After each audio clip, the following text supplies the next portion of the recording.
Aujourd'hui, on continue notre route vers la rencontre des producteurs locaux et des restaurateurs locaux. Et aujourd'hui, on va rencontrer une restauratrice. Je suis à Rouen. Si vous êtes sur la route et que vous souhaitez faire une petite pause ou que vous avez besoin de vous couper du monde, écoutez, c'est un endroit parfait avec un joli cadre de vue. Et on est au relais du Bécassier. Allez, c'est parti. Bonjour. Bonjour. Comment vous êtes-vous lancé dans la restauration ? Eh bien, c'était mes grands-parents au départ qui avaient le restaurant. Ils l'ont acheté à peu près en 1935. Ensuite, mes parents ont pris la suite en 1972. Et moi, je l'ai pris en 1993.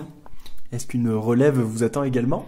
Je sais pas, j'espérerais, mais je suis sûre de rien. Bon, on verra bien ce qu'ils veulent faire parce que j'ai 2 enfants, mais bon, je sais pas trop s'ils veulent ou s'ils veulent pas. Mais bon, c'est pas grave. Voilà. Pour l'instant, je suis là, je suis bien, je continue dans ce que je fais, ça me plaît, et c'est le plus important. Donc en tout cas, c'est un restaurant vraiment purement familial. Complètement, complètement. Alors, qu'est-ce qui vous plaît dans ce métier ? Tout plein de choses. D'abord déjà de faire la cuisine, déjà c'est bien. Et ensuite le contact avec les gens. On rencontre plein de mondes différents, de toutes nationalités. J'aime beaucoup parler, donc du coup quand il y a des gens qui viennent d'ailleurs, que j'aime beaucoup savoir d'où ils viennent, ce qu'ils font. Et c'est super intéressant. Alors c'est vrai que l'anglais c'est un peu compliqué, je sais pas trop. Mais l'italien ou l'espagnol un peu plus moins, mais l'italien voilà. Alors pour savoir ce qu'ils font, d'où ils viennent. Voilà, la curiosité. Envoie du local et du bio, des produits sains pour nos marmots. Faire partie du pays gourmand, c'est attacher en quelque sorte une importance en rapport avec le manger local. C'est important pour vous ? Très. Local, des produits de saison, des produits frais aussi. Et pour vous, à l'heure actuelle, c'est important de manger local justement ? Oh oui, parce que c'est vrai qu'aujourd'hui, on ne sait pas trop ce qu'on mange ailleurs. Et c'est meilleur d'acheter du local, et puis ça fait travailler des gens, et on mange bien aussi.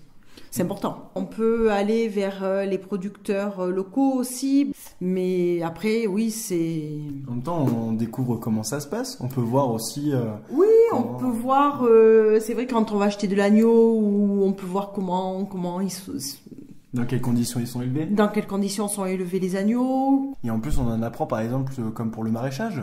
Oui. On peut apprendre comment pousse un légume. Des fois, on ne sait pas vraiment comment poussent les légumes. Oui, c'est clair. Oui, c'est vrai que des fois, on ne sait pas comment ça pousse. Ouais, complètement. Comme de la rhubarbe, on ne sait pas forcément... ce que c'est à la base. Ce que c'est à la base, de quel arbre, de quelle plante ça vient, voilà. C'est comme la courgette aussi. Oui. Des plantes courgettes, les gens ne les reconnaîtraient pas. Oui, c'est ça. Et puis surtout que nous, on est un peu chauvin, on aime la courgette de Nice. Alors la courgette de Nice, forcément, elle court. On peut en faire ici aussi, hein, on ne fait pas qu'à Nice. Hein. Et elle est verte claire et elle est succulente avec les fleurs de courgette. C'est elle est très goûteuse. Très. Avec les beignets de fleurs de courgette, c'est un délice, quoi. Alors, quelles sont vos spécialités ? Alors, je fais des raviolis maison, je fais du gibier en saison, je fais le tiramisu. Donc vous êtes une spécialiste. Une spécialiste de tiramisu. Les desserts, à part le tiramisu, les tartes aux pommes, voilà, c'est un peu limité quand même parce que je suis meilleure en viande et en entrée qu'en dessert. Mais bon, voilà. Et puis les desserts, c'est compliqué parce qu'il faut vraiment suivre la recette à la lettre. Alors que moi, j'aime bien un petit peu inventer. À l'instant. Voilà. Donc, là, le dessert, c'est pas possible d'inventer. Ça, il faut rester fixe, voilà. C'est vrai. La particularité d'ailleurs de la pâtisserie. C'est ça. C'est très particulier. Il faut vraiment être fixe. Donc.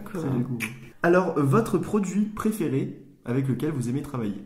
Oui, l'agneau. Oui, c'est vrai que l'agneau, c'est bien parce qu'on peut faire du rôti, on peut faire des grillades, on peut faire du sauté. On peut... Après, oui, de produits préférés, non, pas qui me viennent à l'idée. Tous ? Oui, j'ai pas forcément de produits préférés. Non, j'ai pas à ce moment-là. Peut-être qu'à la fin, oui. On peut dire éventuellement la patate toute simple. Ouais. Aussi parce que c'est simple, la patate, on peut la manger bouillie, on peut la manger en gratin, on peut la manger en tartiflette, on peut la manger en raclette, on peut manger, admettons, un gratin de patates avec des sanguins.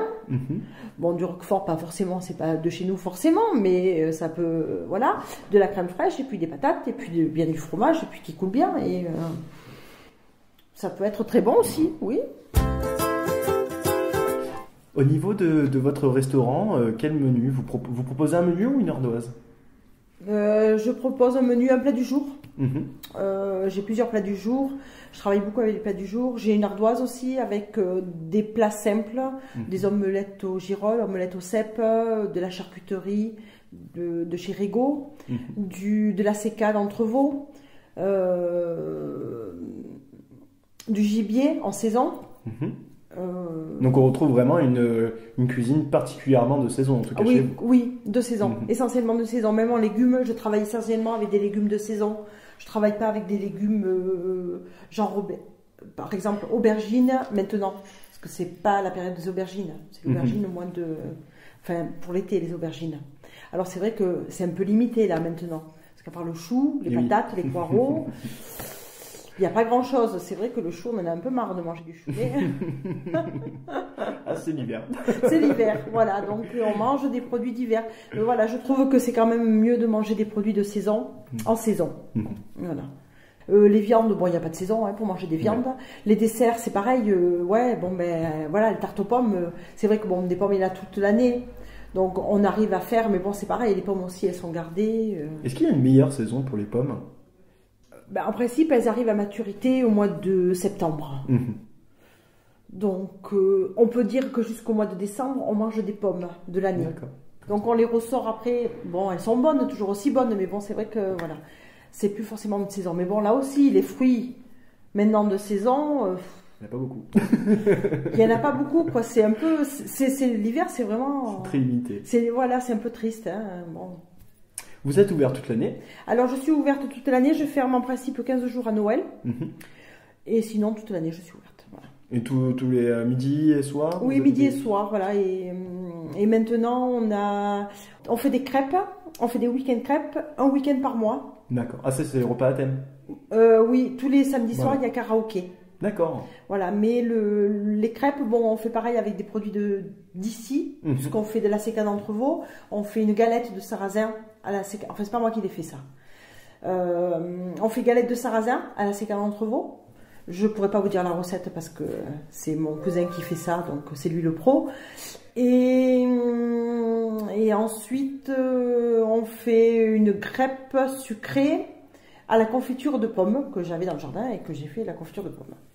Alors par contre, comment se renseigner, comment se tenir au courant de quand est-ce qu'ont lieu ces samedis soirs karaoké? Alors là, on a préparé les dates jusqu'au mois d'octobre 2017. Je les marque sur Facebook, sur réseaux sociaux. Et sinon, je fais faire des flyers que je distribue dans divers commerces Entrevaux, Anote, Saint-André. Et l'une semaine avant l'animation, je fais faire des affiches. On a parlé des produits locaux. Avec quel producteur vous travaillez? Alors, je travaille beaucoup avec les fromages de chèvre de La Rochette, Jean-Philippe de La Rochette, avec les produits de Rigaud à Anote. De temps en temps avec Isabelle Mermet à Entrevaux. À Saint-André, je travaille avec le miel de l'Ambruisse. Enfin, j'essaye de travailler au maximum avec des gens d'ici, quoi. Voilà. Voilà, au maximum avec les gens d'ici. Dans le village, c'est pareil. On essaye de faire un jardin, pas collectif, mais c'est vrai qu'avec ma cousine, mon cousin, on essaye de faire un jardin avec la voisine. Donc, il y a les poules, c'est un peu le village. Il y a les poules qui sont sur le chemin, voilà. Donc, on pourrait dire qu'on est une petite communauté, voilà. En avant le produit local. C'est ça.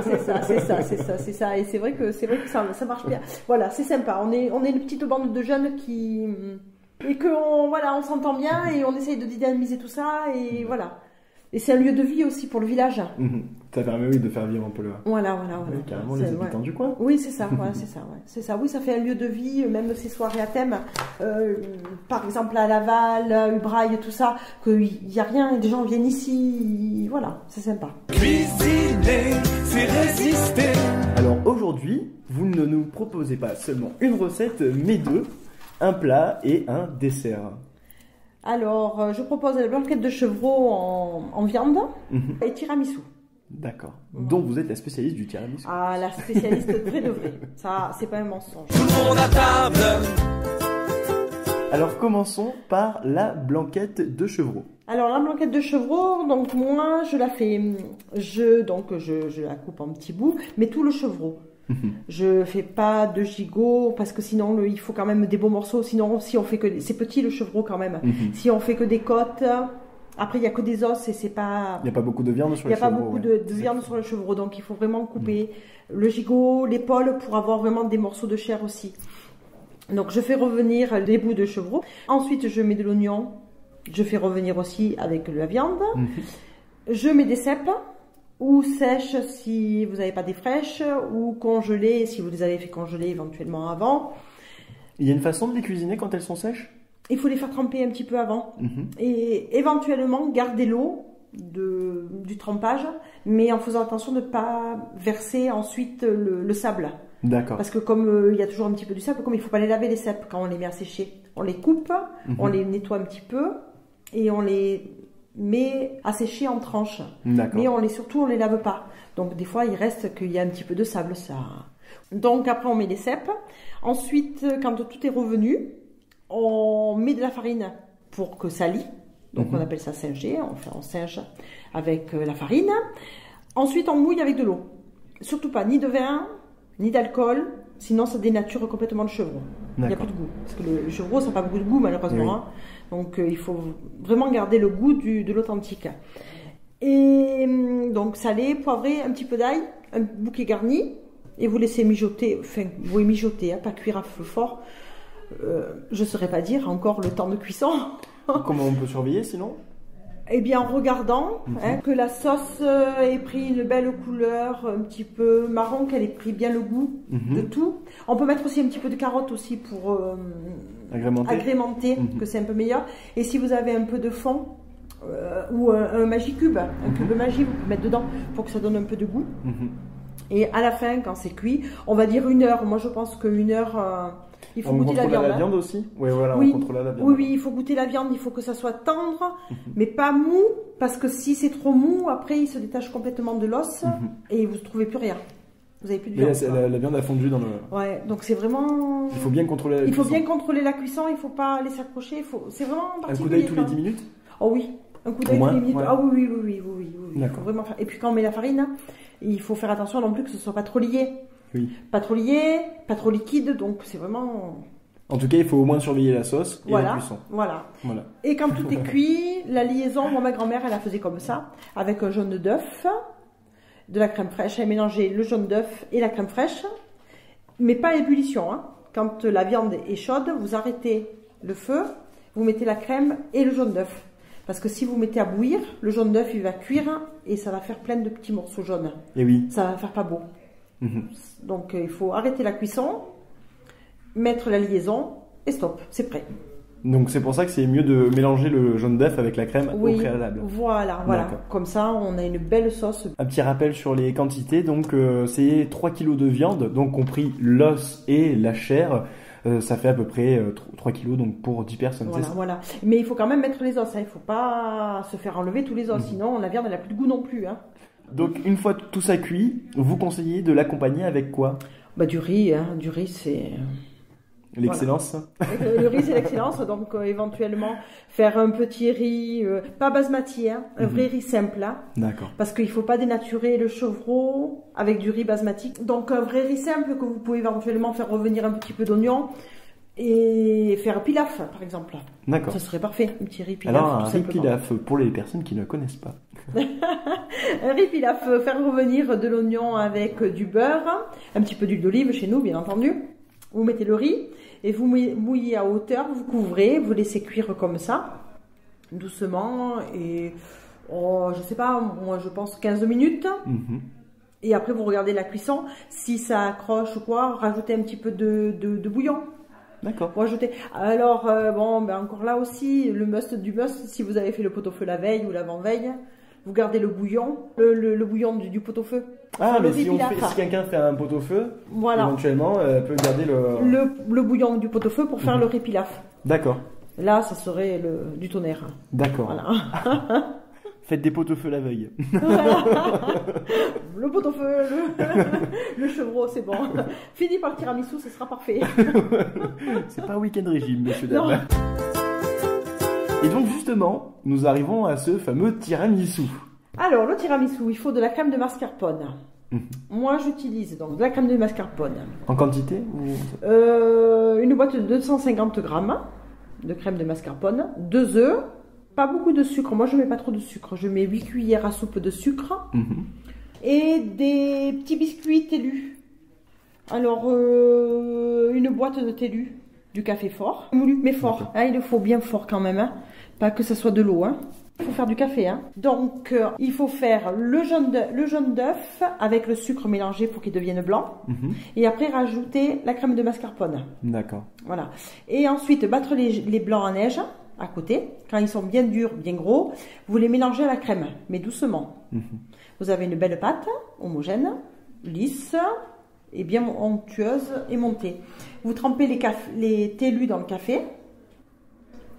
Vous les mettez dans les petites verrines, dans des petits pots, des pots de conserve. D'accord, ok. Des petits. Donc, une couche de biscuit, une couche de crème de mascarpone, avec, enfin, une couche de biscuit, une couche d'appareil, une couche de biscuit. Toujours le biscuit trempé dans le café. Hein. D'accord. Mais moi, moi, ma spécialité, comme je mets du TELU, c'est meilleur parce qu'en principe, le tiramisu, on le fait avec des boudoirs. Moi, je mets pas de boudoir, je mets que des TELU. Ça reste plus craquant, plus meilleur. D'accord. Voilà. Donc, une couche de biscuit, une couche de crème de mascarpone, une couche de biscuit, une couche de crème. Et ensuite, vous finissez avec du chocolat, quand c'est fini, du chocolat amer, qu'on saupoudre dessus, tout simplement. C'est d'une simplicité même, et c'est excellent. Cuisiner, c'est résister. Eh bien, je vous remercie. Bon appétit à tous.